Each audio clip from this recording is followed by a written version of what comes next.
So let us start.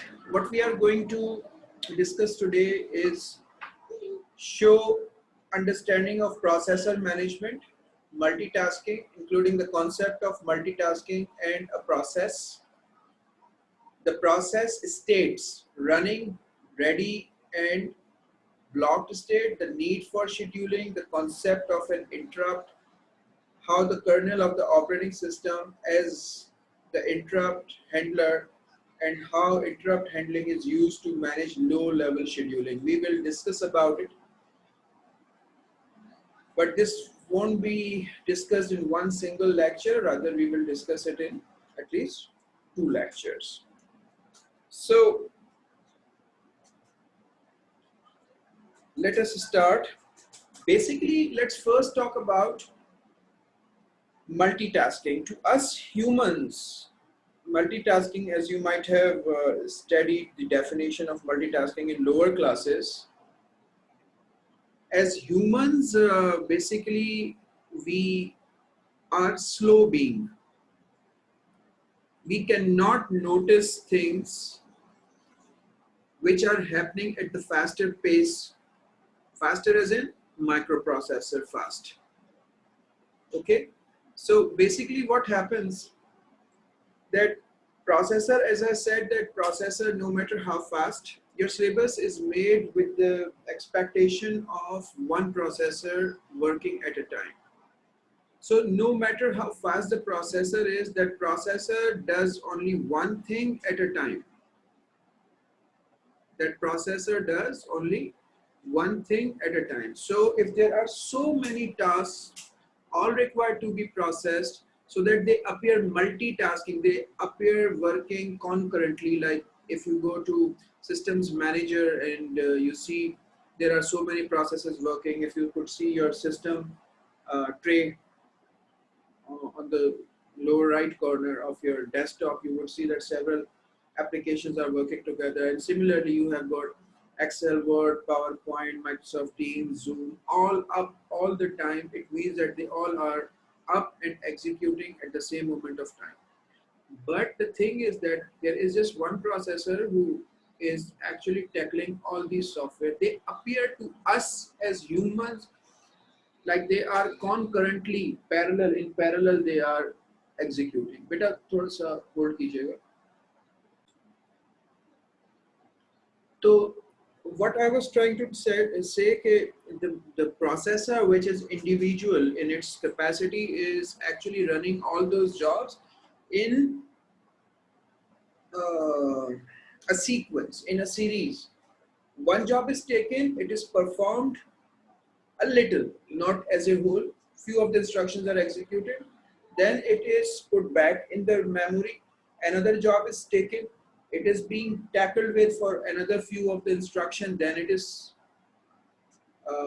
put back in the memory, and then the third job, then the fourth job, and this way there are several jobs which are taken up one by one in a series.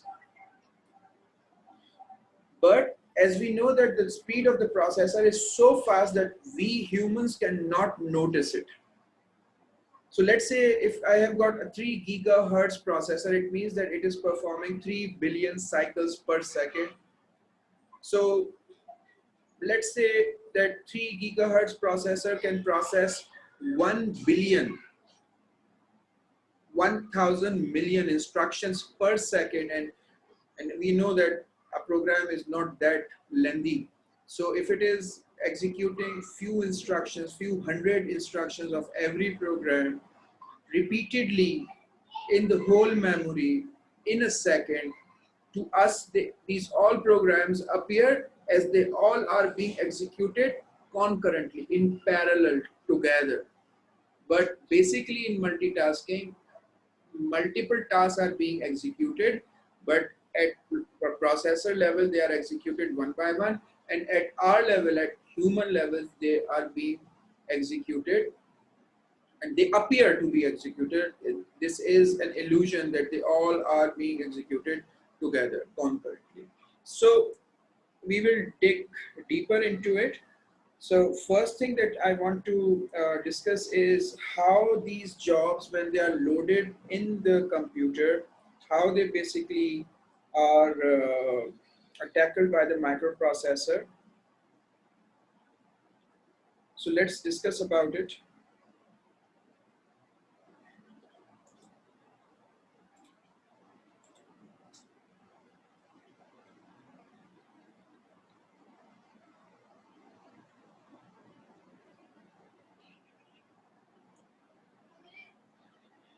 So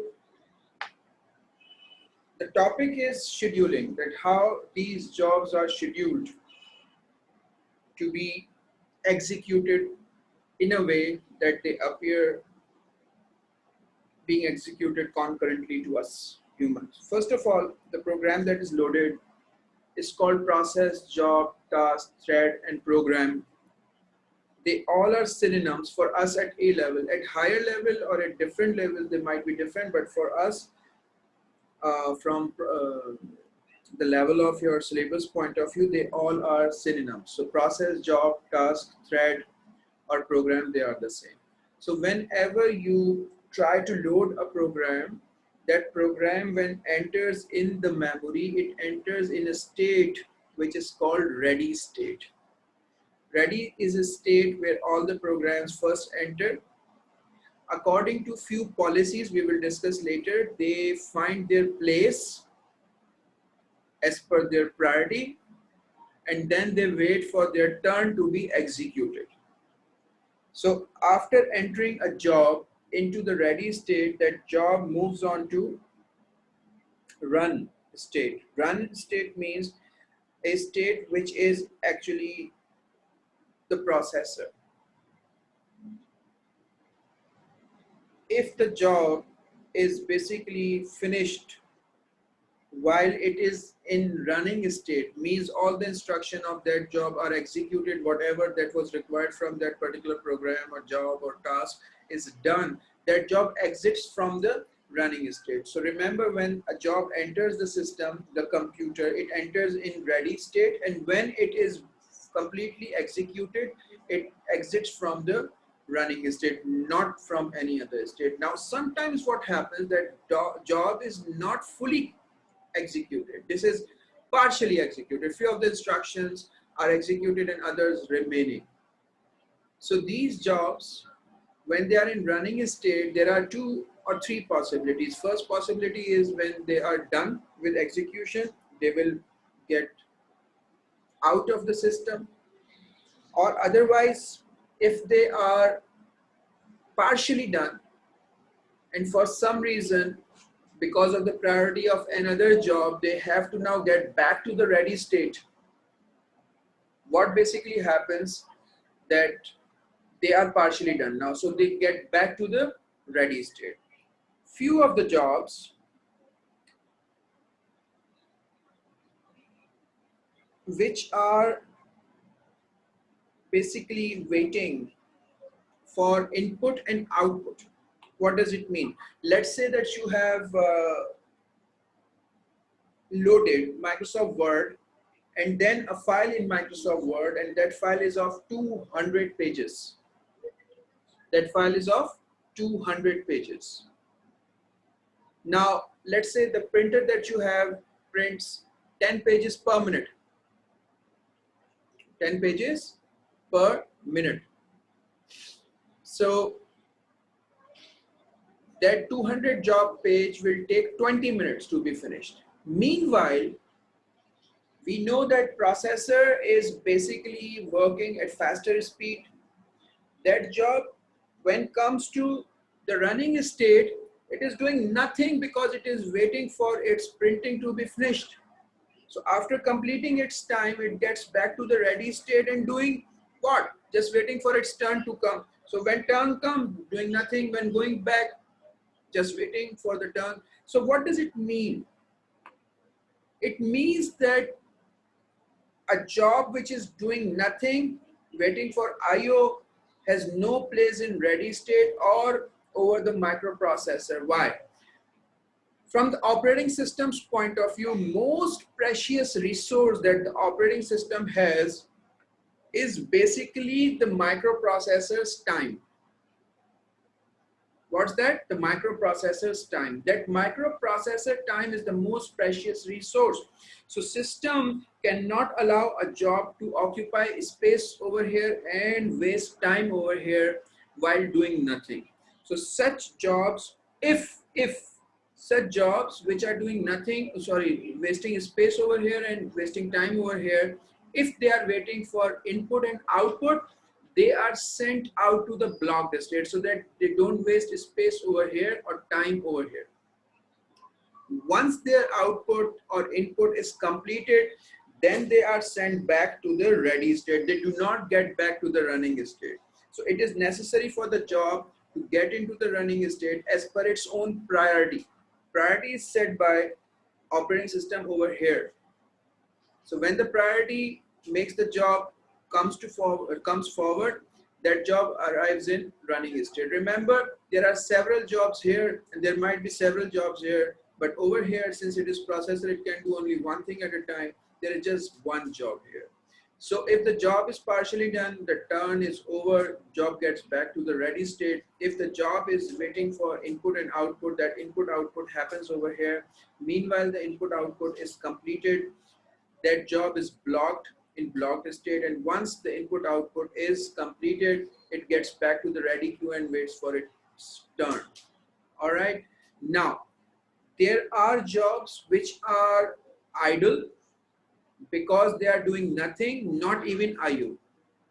So such jobs cannot be sent to block because they're not doing IO. When a job is waiting for IO, it is now known that this job will be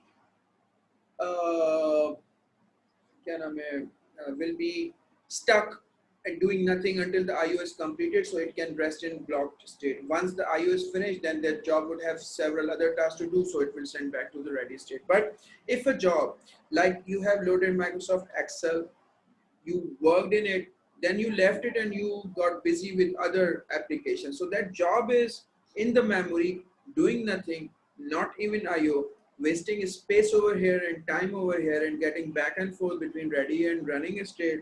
Such type of job will be sent out to the memory. Which memory? Storage memory.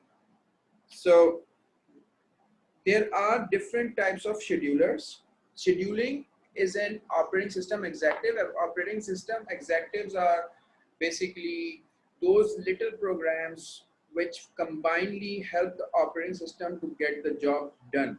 So these executives are made for different purposes and they only get activated and loaded as and when they are required. So this scheduler is one of those most important operating system executives that is basically responsible for multitasking, seamless multitasking. So there are three categories of schedulers. Number one is high level scheduler. Number two is medium level scheduler. Number three is low level scheduler. So high level scheduler is basically responsible for all the jobs which arrive in ready state for their priority setting, for their management, and making one job go to the running state. While low level scheduler is responsible for all the jobs moving between these three states: ready state, running state, and blocked state.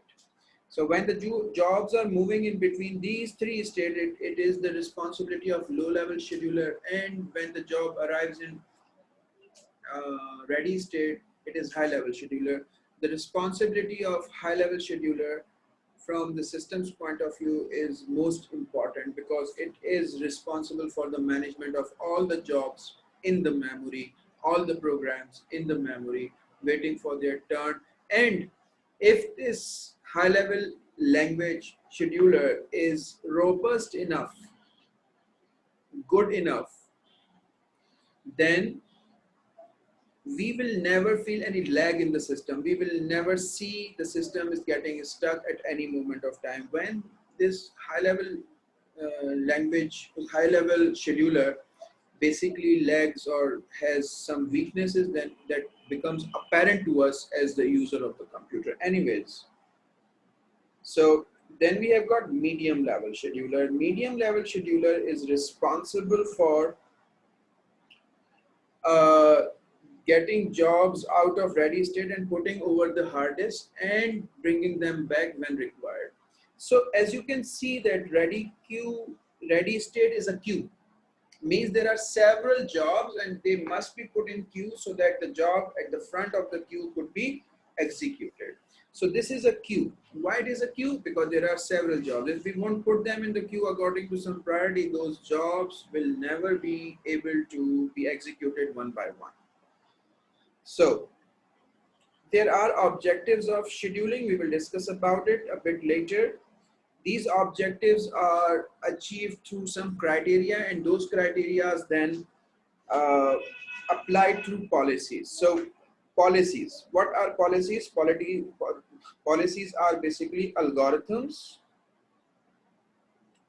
Policies are basically algorithms. These algorithms determine the priority of the jobs in the ready state. There are several. So there are two forms of policies. One is preemptive and the other one is non-preemptive.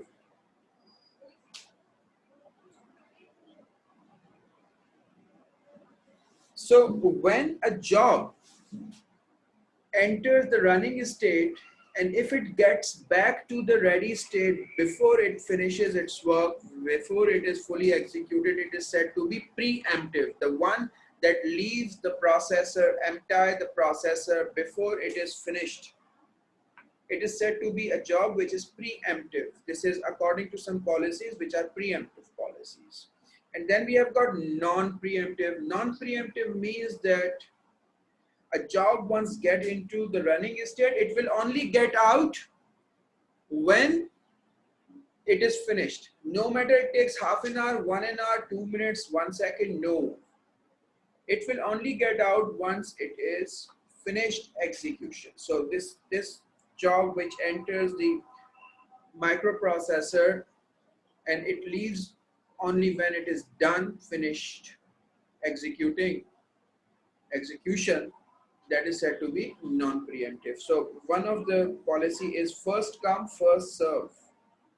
First come, first serve means whatever the order of arrival will be used for the order of execution. It is non-preemptive. The job comes first, will go to the processor and it will get out once it is done. So the job that arrives first will be the job that will be executed first. So it is like box office queue or a queue on the bus. So that is like first come, first serve. Second one is shortest job first. It's like school's assembly. What basically happens, whatever the students, those come before the assembly starts, they stand in the queue as per the order of their height. Shorter ones stand at the front and those who are tall will stand at the back.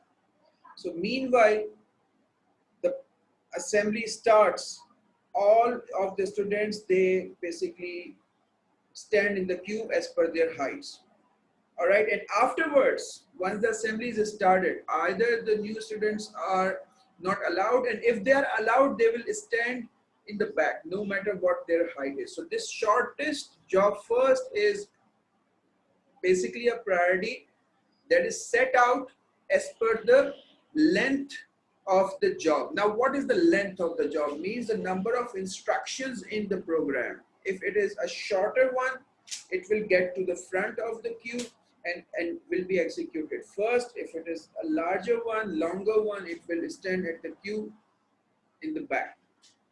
So those jobs which are short comes to the front of the queue and go to the running state. But shortest job first is a preemptive policy. Means if a job is shorter and went to the running state and another job arrives which is yet shorter, the job in the running state will be called back and the new job will go to the running state.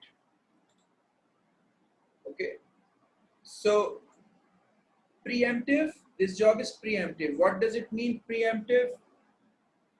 The Lafroze, preemptive means a job when it is not yet finished, it gets back to the ready queue and will wait for its turn to finish. All right, so it is partially done, get back, then goes forward over the microprocessor, then further executed but not completed, then get back. And this way, going back and forth between the ready state and running state, the time would come that all of the instructions are executed and then it will exit from the running state. Whereas non-preemptive job will only leave the processor once it enters the processor after the job is finished. So now what I said, yes, Ryan, I'm explaining. What I said is there are jobs. So this is the larger job, this is shorter job, this is shorter, even shorter, shorter, shorter. And finally, there is a job which is the most chota job. So that job goes to the microprocessor. And once another job arrives in the system, which is yet shorter, the job in the microprocessor gets back. So what does it mean when the job enters the ready queue for the very first time? It is basically set as per its height, but when that job comes back from the running state, it will be at the back of the queue no matter what is the size of the job. So when the job arrives for the very first time, it is set as per its height. Height is the length, length is the number of instructions in the job. So if it is shortest, it goes to the front, and from the front it goes to the microprocessor. But if it is yet a shorter job that has arrived, the job at the microprocessor will be called back in the ready queue. When it will be called back in the ready queue, it will not go to its position as per the height, rather it will be placed at the end of the queue, at the back of the queue. So this is shortest job first. Then comes round robin. Round robin is a policy or algorithm that basically does not care about the size of the job. It is basically made around the time. So let's say there are 5 jobs and it is 1 hour that we have at hand. So 1 hour has got 60 minutes. Every job will be given 12 minutes. So all 5 jobs will be completed or will be given 12 minutes each, no matter if they get completed or they don't. So 12 minutes, then 12 minutes, then 12 minutes, then 12 minutes, then again 12 minutes, and this circle would go on. So when every job is given equal amount of time in turns, regardless of their size, it is said to be round robin. Okay. Now then we have got shortest remaining time. Now the difference between shortest job first and shortest remaining time is when the job from the microprocessor gets back to the queue, it is not put at the end of the queue, rather it is again set as per its remaining instructions, remaining as in instructions to be executed size. So when the job is in the waiting state, let's say it may have 100 instructions, it went to microprocessor, another 10 instructions are executed. Now how many remain? 90. So when it gets back, it will not be actually placed at the back, rather it will be placed again as per the number of instructions remaining to be executed. So shortest job first is when having the job back from the running state at the end of the queue. Shortest remaining time is the job that is getting back from the running state will again be placed as per the number of instruction, as per its height in the queue. So this is said to be biased. Why it is biased? A job that went to the microprocessor, when it gets back, the height of the program will still be shortened. Why? Because that few of the instructions will always be executed when they are in the running state. When it gets back, now remaining instruction will even be shorter. So the size of the job has been reduced. When it gets back, it again gets to the front because of its reduced size now. So that job, when it gets out, there are chances that it will get back to the processor very fast. So this is kind of biased. So those jobs which are having higher number of instructions are waiting, and the job that is having shorter number of instructions means it requires shortest remaining time to get completed will always be coming to the front of the queue. So that job, once it is done, then the chance of the next job will be there. But still, since it is getting back from the running state to the ready state, it is said to be the preemptive policy. Now, there is another multi-level feedback queue. What does it mean? There are queues. It's not just one one queue where all the jobs are arriving. There are several queues, and the priority of the queue as per its order. So this is queue number 1, queue number 2, queue number 3, queue number 4. This queue might have a different policy. Let's say first come first serve. This might have shortest remaining time. This might have shortest job first. This might have round robin. But if the job arrives in this queue, it means all the jobs in remaining of the queues will not be executed. Once this queue is emptied, all the jobs are executed, then the jobs from the second queue will be executed. Once that jobs in the second queue are finished, then third, then fourth. So by saying that, I mean that there are multiple queues, and that is why it is called multi-level. Feedback queues means jobs are getting back and forth. So there is a feedback mechanism that is logging that which job is in which queue and how big that job is and what is its priority according to the policy applied over that particular queue. So now there are several queues, 1, 2, 3, and 4. And there is one single microprocessor. So the order of the queue priority is 1, 2, 3, 4. Now let's say this particular queue is first come first serve, and the other one is shortage of first, the third one is shortest remaining time, the fourth one is round robin. So the job that goes from the first come first serve will get back to the first come first serve. Now first come first serve, we know what is an interrupt. Interrupt, when it is raised by any hardware or software, should be known to the processor before anything else. And processor checks for interrupt after every single fetch decode execute cycle. So when interrupt arrives, it always arrives in the first queue because it has got first priority, and in that queue it is first come first serve, so that processor would know about the interrupt as and when it is required in the order it is fired.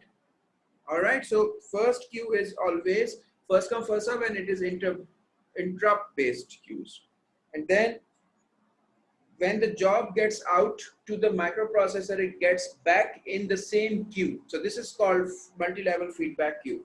There is another type of multi-level feedback queue.